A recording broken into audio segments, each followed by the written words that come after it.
بلوچستان کے شہر نوشکی سے ہمارے گدروشیہ پوائنٹ کے نمائندہ ظہور گل جمالدینی کی رپورٹ کے مطابق نوشکی زرعی فیڈرز کی بجلی دورانیہ کم کرنے کے خلاف زمیندار ایکشن کمیٹی کے صدر میر محمد اعظم ماندائی کی سربراہی میں آل پارٹیز اور زمیندار ایکشن کمیٹی کی جانب سے مشترکہ ریلی نکالی گئی۔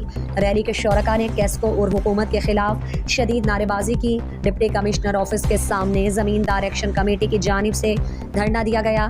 اس موقع پر خطاب میں میر محمد اعظم ماندائی، میر خورشید جمالدینی، فاروق بلوچ، نذیر بلوچ، مولانا ذکریہ عادل، حاجی عبید اللہ مینگل، حافظ محمد قاسم فاروقی، میر محمد ایوب بادینی، مفتی فداء الرحمان، مولانا عبدالصمد مینگل، میر قائم خان جمالدینی، میر صوبت خان جمالدینی اور دیگر نے کہا کہ کیسکو چیف بلوچستان نے نوشکی کے زمینداروں کے ساتھ 8 گھنٹے روزانہ بجلی اور 8,000 روپے ماہانہ بل کا تحریری معاہدہ کیا۔ اس معاہدے کے تحت نوشکی کے زمیندار اپنی واجبات باقاعدگی سے ادا کر رہے ہیں۔